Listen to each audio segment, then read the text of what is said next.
Kukuha ng abogado? Anak ng tinapa. Nagigipit na nga ako tapos magbabayad pa ako ng abogado?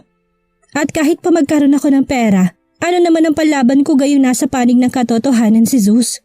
Witness pa niya si Dr. Maniebo na nasisiguro kong magsasambulat ng katotohanan. Para ko lang ginigisa ang sarili ko sa sarili ko ring mantika.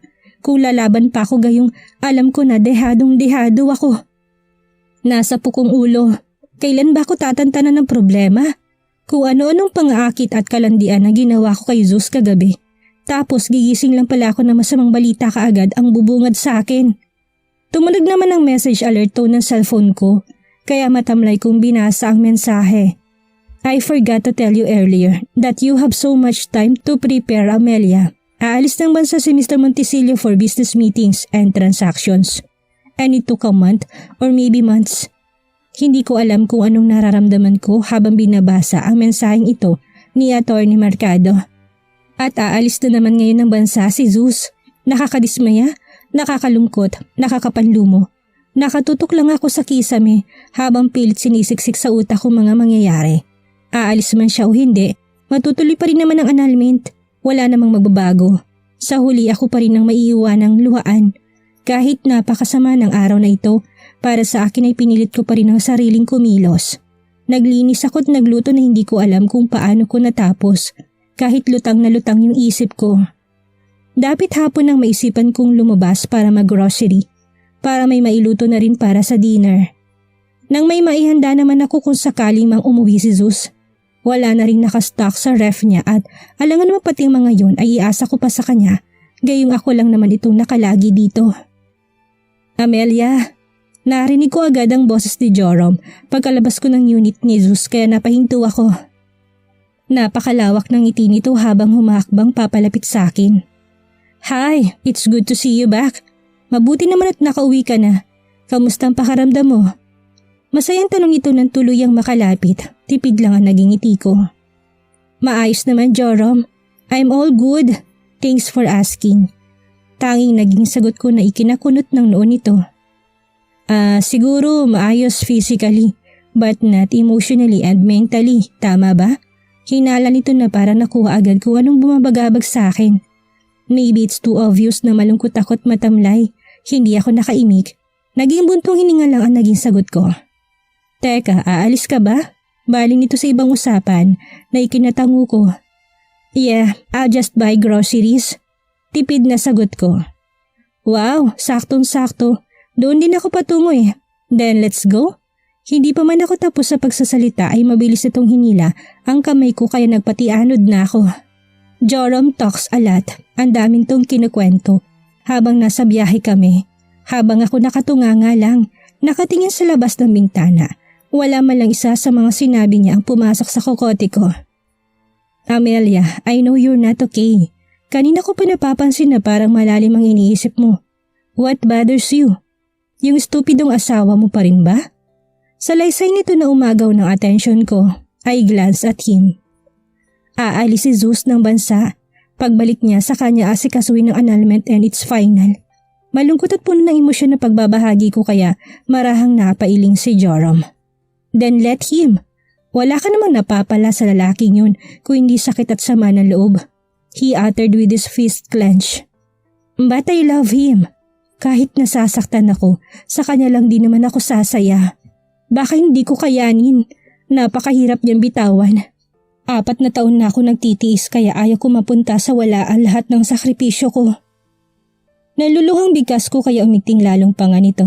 Hindi na nagsalita si Joram na para bang hinahayaan akong ilabas ang nagpapabigat sa isip at damdamin ko. Ayaw ko sumuko kaya natatakot ako sa kahihinatnan ng lahat.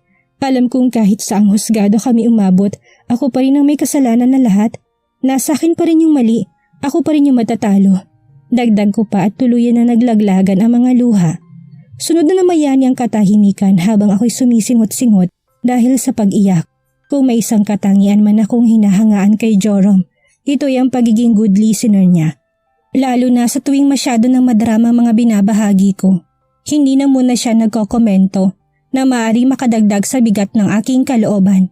Hanggang sa dumating kami sa isang grocery store, ay hindi niya muna ako pinababa ng sasakyan hanggat Hindi niya nasisigurong maayos na ako.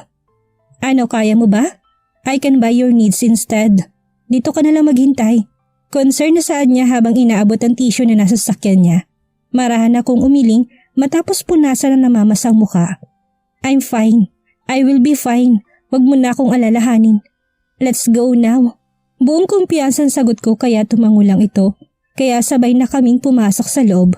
Tinuon ko na lang ang atensyon sa paglalagay ng pinamili sa cart. Ganon din si Joram na nakasunod lang sa may likuran ko. Hindi naman ito masyadong marami dahil nagbabudget ako. Halos mga karne lang ito at gulay. Nang makapagbayad na kami ay inaya ako ni Joram sa isang kalapit na convenience store. Saglit lang naman tayo, tara na. Akay agad nito sa akin matapos naming mailagay ang mga pinamili sa sakyan niya. Naiiling na lang akong sumunod para pagbigyan nito. Kaso, nang makapasok kami napataas ang kilay ko nang dumiretso ito sa isang stall ng mga alak. Joram, what's that? Maglalasing ka? Takang tanong ko nang hawakan ito ang isang bote ng mamahaling wine. Hindi naman to nakakalasing at saka hindi to para sa akin kung hindi para sa'yo. Nakangisin to pa nito kaya sinamaan ko to ng tingin. Joke lang, ito naman hindi na mabiro. Ani at muling binalik sa stante ang hawak. Ako kasi umiinom ako sa tuwing may naiisip na problema. Kahit panandalian lang yung pagkalimot, at least kahit papano nawawala. Kaya baka lang gusto mo. Paliwanag nito kahit hindi ko naman tinatanong. But somehow, I realized that he's right. Danas na danas ko naman noon ang paglaklak ng alak sa tuwing may problema. Sadyang nawala lang ang ganong bisyo ko magmula ng sinaisip at sinapuso ko ng pagiging mabuting asawa. Sana. Di fine, akin na. Kinuha kong hawak nitong wine. Kaya natawa ito't nag-approve sa panloko. Kumuha rin ito ng canned beer na para sa kanya. I'll pay for it. Treat ko man lang sa'yo. He wink matapos nitong maibigay ang card niya sa cashier. Hindi na rin ako kumontra. This wine is quite expensive and I can't pay for it. Kaya babawi na lang ako kay Joram kapag nakaluwag-luwag ako. Pagkatapos ay naupo kami sa isang table na nasa labas ng convenience store. Dito ko na ito iinumin. Lakas loob na turan ko, sabay lapag ng wine na ikinawang nito. Teka, kumain ka na ba ng dinner? Takang tanong nito. Ito na ang gagawin kong dinner. At bago pa ito makaangal ay mabilis ko tong binuksan at walang pasabing nilagok. Ramdam na ramdam kong init na hatid nito sa buong katawan ko matapos itong masimsim. Joram laughed so hard. Hanep ka, Amelia. May hidden talent ka pala. Bulalas nito. Hindi naman kasi nito alam kung anong mga bisyong pinagdaanan ko noon na kahit ata anong klase ng alak ay natikman ko na. Yun nga lang, iba palang epekto kapag matagal mo nang inihinto tapos titikim ka ulit. Parang nanibagong buong sistema ko. Idagdag pa na hindi pa ako nakakakain ng dinner kaya parang napakabilis ng epekto nito sa katawan ko. Hindi rin nagpahuli ang loko at binuksan ng canned beer na binili niya, ngunit dahan-dahan lang ito dahil alam nitong nagmamaneho pa pauwi. Cheers for my broken heart! Emotional sambit ko sabay taas ng bote ng wine na sinabayan naman ni Joram. Yeah, cheers for my broken heart too! Nakangising sambit nito na hindi ko alam kung may ibang ibig sabihin ba. Basta wala na akong pakialam. Somehow this wine gives me chill. Kaya tinuloy ko pang paglagok. Joram was right. Kahit papaano'y naibsan itong sobra-sobrang sakit na nararamdaman ko ngayon. Hindi ko na malaya na unti-unting epekto nito hanggang sa naramdaman ko na lang ang labis na pagkahilo. Joram drove home. Inalalayan pa ako nito pasakay dahil parang umiikot ang buong paligid ko. Maging ang paglalakad ay medyo paluray-luray pa. Hanggang sa makarating kami ng building ay nakaalalay pa rin siya sa akin bitbit ang mga pinamili namin. Hanggang pasakay ng elevator. Heist, I told you, ayaw mo kasi magpaawat, napasobra ka tuloy. Himutok nito kaya bahagi akong sinikon tagiliran nito. It's your idea anyway. Masarap palang uminom I just missed it. Sagot ko. Tuwid pa naman yung pagsasalita. Sadyang yung pagkahilo lang talagang iniinda ko. Nang makarating kami sa naturang floor ng condo unit ay nihatid niya pa ako hanggang sa pintuan ng unit ni Zeus. I was about to enter the passcode nang bigla na lamang itong bumukas. Kaya kapwa kami gulat na napapitlag ni Joram. Napatanga agad ako nang bumungad sa amin ang umiikting na panga ni Zeus habang ang mga mata nito'y dumako sa kamay kong mahigpit na nakahawak sa braso ni Joram. Hey! Joram greeted him. kaya bigla na lamang ako ayos ng tayo. Parang tinakasan ako ng spirito ng wine na nainom ko dahil sa napakatalim na titig ni Zeus. Walang naging sagot si Zeus ngunit bigla na lamang nitong hinablot ang braso ko't dire-diretsyong hinatak papasok sa loob. Maging si Joram ay hindi na nakapagsalita ng mabilis itong pagsarhan ng pintuan. Zeus, yung pinamili ko, kinakabahang sambit ko. Bitbit kasi ni Joram ang mga pinamili kong groceries. Ngunit nanatiling walang imik si Zeus. Hanggang sa loob ay hindi man lang nito binitawan ang braso ko. Mas nilapit nitong sarili sa akin na para bang inaamoy ako. And the slut is drunk. Galit ng boses nito at binitawan ako ng malakas ng muntikan ko ng ikatumba. Mabuti na lang at napatukod ako sa pader. Nagiinom ka kasama lalaki mo? At talagang yung epal na yun ang tipo mo? Putang ina, butit hindi matatandang may asawang kinakalantari mo ngayon. Nagbago na bang panlasa mo? Singhal nito sa akin, sabay tawa na nakakapang insulto. Napakabilis ko mawala ng mga luha sa mga mata ko. Napakasakit isipin na hanggang ngayon ay napakababa pa rin pala ng tingin sa akin ni Zeus. Wala na ata akong nagawang tama sa paningin niya kahit binago kong sarilit prinsipyo ko para sa kanya. Kahit pa man halos buong buhay ko, pinagsilbihan ko siya. At saan kayo uminom? Nagmutal ba kayo pagkatapos? Magkano naman yung binayad ng hambog na yun sa'yo? Dagdag na pang-insulto pa niya kaya nalaki mga mata ko. Hindi ko inaasahan ang sunod na ginawa ko dahil bigla na lamang lumipad ang palad ko sa mukha niya. Ramdam na ramdam kong pamamanhid nito pagkatapos kasabay ng pagtulo ng mga luha ko. Oo, nagkasalat nagkamali ako noon dahil sa ambisyon ko pero siya mismo alam niya sa sarili niya na hindi ako ganun karuming babae. Puno ng hinanakit na sigaw ng isip ko ngunit hindi ko magawang isatinig. Mas namutabing ngayon ang kaba at takot na nararamdaman ko sa magiging reaksyon ni Zeus. Shit, nasampal ko siya at alam kong nalakasan ko pa. Zeus, I'm so... Ngunit hindi ko na rin natapos dahil bigla na lang nitong hinawakan ng pangako ng ubod lakas habang ang mga mata nito'y nag-aapoy sa galit. Ni minsan, wala pang babaeng nanampal sa akin. Napakalakas ng loob mong sinungaling ka. Tandaan mo to. Pagbalik na pagbalik ko, sisiguraduhin kong maski anino mo ay hindi na muling makakalapit sa akin. Matapos niyang sabihin yun ay umiiyak akong napaupo. Mabilisan niyang niligpit ang mga gamit niya sa isang malaking malata. He's probably leaving. Hindi ko alam kung anong araw ang alis niya at kung saang bansa. Mas lalo namang wala akong lakas para magtanong. Matapos lang ilang minuto'y walang anumang nasalita na lumabas siya ng kondo bitbit ang malata niya. Parang tinutusok ang dibdib ko sa sakit habang sinusundan siya ng tingin paalis. Wala man lang salitang lumabas sa bibig ko dahil sa labis na panghihina. Alam ko namang babalik siya pero talagang napakasakit lang na hindi ko siya makikita ng ilang buwan. Tapos aalis siyang may sobrang galit pa sa akin. Sobra-sobra na itong nararamdaman ko ngayon. Para na akong mababaliw na wala na sa isip kong ang kumain. I just wanted to cry all night. Marahil dala ng epekto ng wine kaya mas dumoble ang pagiging emotional ko. Ngayon palang iniisip ko ng mangyayari kapag napagtagumpayan niya ang annulment. Pakaramdam ko, ubos na ako. Ilang beses ng pagtunog ng doorbell ang pumukaw sa diwa ko. Matamlay kong tinungo ang main door para buksan ito at bumungod sa akin na nag-aalalang mukha ni Joram. Yung groceries mo, naiwan mo kanina. Tura nito sabay lahat ng mga pinamili ko kaya parang walang gana ko tong kinuha. What for? Sino pang ipagluluto kung gayong nilayasan na ako ng asawa ko? Amelia, sinaktan ka na naman ba ng gagong yun? I saw him, may dalang maleta. Aalis ba yun? Kuryosong tanong niya kaya marahan lang akong tumango. May business trip abroad. Salamat nga pala dito. Would you mind? Magpapahinga na ako, Joram. Matamlay na paalam ko. Kita kong pag-aalangan sa mukha nito, ngunit tumango rin siya kalaunan. He looks concerned but I guess he also understand my situation na wala ako sa mood makipag-usap. Nakapagluto ako kaya binigyan na kita. You better eat. Magpakalakas ka. Mariing tugon niya. I just simply smiled bago ko sinaradong pintuan. Nang mailapag kong bag ng groceries ay napansin kong isang box na may kanin at beef steak. Mukhang ito na ngang pagkain tinutukoy ni Joram. Kaya para naman hindi ito masayang ay kumain ako kahit konti. Tama siya, kailangan ko magpakalakas. Lalo pat hindi pa naman dito matatapos ang lahat. I'm still breathing though. I have a lot of time to prepare and think. Kailangan kong paghandaan ang pagbabalik ni Zeus.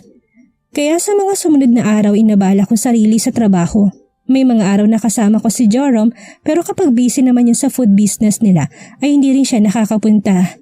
At ipinagpapasalamat ko na walang schedule na kasabay ko ang higad na sa Celine kaya iwas bad trip. Mukhang sinadya ni Miss Mindy na hindi talaga kami magkapareho ng schedule dahil na rin sa nangyaring alitan last time. Kaya sa tuwing tumatawag si Miss Mindy na may urgent photoshoot para sa mga clothing brands ay tinatanggap ko lahat kahit pa man sobrang nakakapagod na at ilang oras lang ang pahinga. Sinasa-isip ko na lang na kailangan ko makapag-ipon, pampatagal stress at pagod na rin lalo pat nag-iisa na lang ako sa kondo ni Zeus. Oo, nakatira pa rin ako sa kondo niya dahil nung huling umuwi siya nag-away kami ay hindi niya naman ako pinapaalis. I don't know if he just forgot about it o baka naman naawa kahit papano. Basta whatever the reasons, I'll stay here dahil napakalaki na matitipid ko kaysa sa mangupahan pa. At isa pa, I'm still his wife. Hanggat hindi pa natutuloy ang annulment, I can claim him as my husband even without his presence. So may karapatan pa rin akong tumira sa poder niya. Sobrang nangungulila pa rin ako kay Zeus. Walang segundo na hindi ko siya naiisip sa tuwing nag-iisa ako. Kaya para aliwin ang sarili, sobra ako nagpapakasubsob sa trabaho. Kamusta anak? Nagkita na ba kayo ng kakambal mo? Tanong ni Mommy nang napatawag ito isang araw. Last week kasi ay nakarating na sina Amanda rito kasama anak niyang si baby Nathaniel. I'm sorry Mom, tinawagan na niya ako to meet them but I have no time right now. Masyado pong hectic ang schedule ng trabaho ko. Paliwanag ko na may katotohanan din naman. Kahit ang pinakadahilan ay para bang wala pa akong sapat na lakas na muling makaharap ang kakambal ko. Si Amanda ay nagmamanage na isang 5-star hotel na nabili ni Mommy sa napakalaking halaga. Samantalang ako, heto nag-iisa at nagpapakahirap magtrabaho para matustusan ang pangangailangan ko at para makapag-ipon na rin. Hindi ko naman magawang manibugho dahil inalok na ako ni Mommy noon na pagtulungan namin ni Amanda ang pamamalakad. Sadyang tumanggi ako dahil gusto ko makapag-focus sa buhay na may asawa, ang makapagsilbi sa lalaking mahal na mahal ko. Pero hirap at sakit lang din yung napala ko.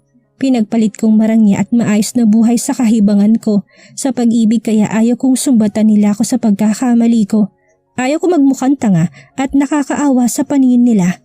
Rinig kong malalim na buntong hininga ni Mommy na natitiyak kong biglang nadismaya at nalungkot. But don't worry Mom, isisingit ko sa schedule ang pagbisita sa kanila. Pampalubag loob ko kaya para rin ito nakahinga ng maluwag sa kabilang linya. Marami pang paalala si Mommy bago natapos ang tawag at sa tuwing napupunta ang tanong tungkol sa amin ni Zeus ay lagi kong sinasabi na maayos kami kahit ang totoo'y hindi naman talaga. Malungkot ako na paupo sa couch nang muling maisip ang asawa ko. 2 linggo na rin ang nakalipas magmula nang umalis siya.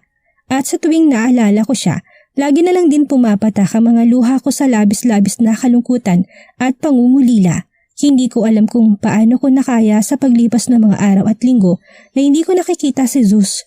Basta lang sinubukan kong mamuhay at magpatuloy sa kabila ng pinagdadaanan dilubyo ng puso ko. Kamusta ka na? Nakahanap ka na ba ng abogado mo? Tanong ni Attorney Mercado nang makipagkita to sa akin. Nagtaka nga ako kung bakit tumawag ito kahapon para makipag-usap. Isang mahalagang bagay daw na dapat ay noong nakaraan niya pa sinabi. Mabilis akong umiling. Yan bang dahilan kaya ka nakipagkita, attorney? Ang itanong kung may abogado na ba ako? Walang paligoy-ligoy na sagot ko na ikinahinga nito ng malalim. Trust me, Mrs. Montesilio, hindi rin ako sang-ayon sa annulment. That's why I'm here, seriously talking to you. Sagot nito na ikinabigla ko at mukhang napakaseryoso niya nga. What do you mean, attorney? Puno ng kuryosidad na tanong ko. Ilang taon na akong abogado ni Zeus Martin kaya hindi lang basta abogado ang papel ko sa buhay niya. Parang anak ng turing ko sa kanya. And I know him so well. Seryosong sambit ito kaya marin ako napatitig sa kanya. I don't understand, attorney. Naguguluhang ani ko. Totoong may inasikasong negosyo si Zeus sa ibang bansa kaya siya umalis. But I guess it's not only the main reason. Para bang mas may malalim pa. Dagdag pa nito na lalo nagpagulat at nagpagulo sa akin. I stayed silent while my eyes are full of questions. Hinayaan ko siyang magpatuloy dahil gustong-gusto kong maunawaan na ang nais niyang ipahiwatig. Alam kong may iniiwasan siya kaya siya umalis kaagad. So maybe that's you. Well, sino pa nga ba? I just found out recently na sa mga susunod na linggo pa ang mga business transactions niya, but he lives so urgent. And avoiding someone means something. Think about this. Pwede namang inasikaso niya munang pakikipag-anal sa'yo bago siya umalis, right? He has a lot of time. Pero hindi niya ginawa. And whatever his reasons, siya lang din na nakakaalam. Pahayag nito na lubhang nagpaisip sa akin. Hindi ako nakasagot kaagad. Ayaw ko na sanang mag-ilusyon pa, but he's right. His dam has a big point. Nakipagkita ako sa'yo because I want to give you an advice. Kung gusto mong ilaban ang pagsasama nyo, find a very good lawyer then. You can elaborate the things you did habang walang maalalang asawa mo noon, that you didn't give up on him despite on his accident. Magmula na nakaratay siya sa ospital ng ilang buwan hanggang sa nagkamalay siya. Fight for your love. Pinapaboran pa rin ng korte ang mabuting asawa. Mahabang paliwanag nito na ikinaawang ko. I don't know what to feel. I'm feeling hopeless pero binibigyan niya ako ng pag-asa ngayon.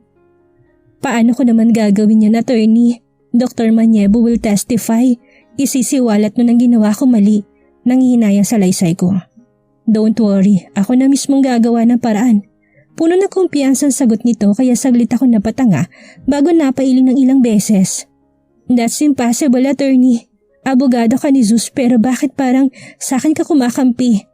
Zeus will surely curse me even more kapag nalaman niya to. Iisipin ng pinagkakaisahan natin siya. Hindi ko magagawang magsaya dahil alam ko na kalalabasan nito. Trust me, I am just doing the right thing. Natitiyak kong balang araw, pasasalamatan pa ako ni Mr. Monticello sa gagawin ko. Maybe hindi pa ngayon but I know that it will happen sooner. You are the right woman for him, that's why I am helping you. Malaman na sa laysay nito, kaya kahit nagpaalam nito nakatunganga pa rin ako at nag-iisip. Natatakot na naman akong sumugal.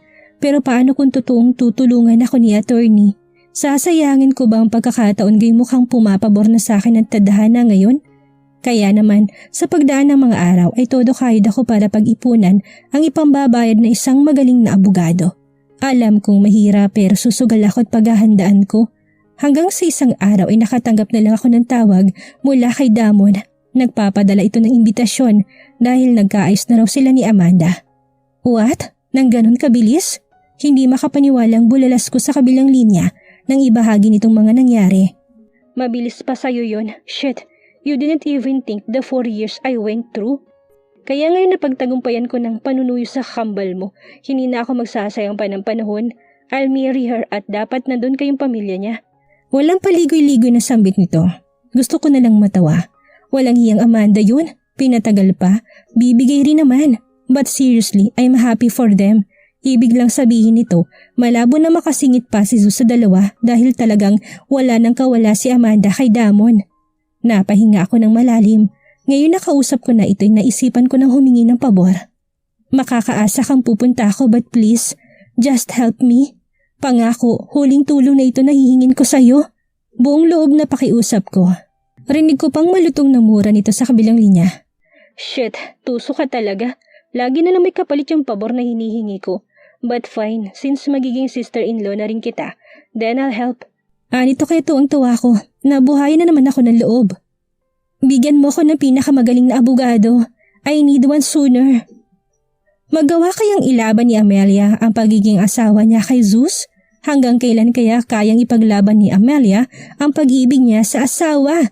Yan ang ating aalamin sa susunod nating kabanata.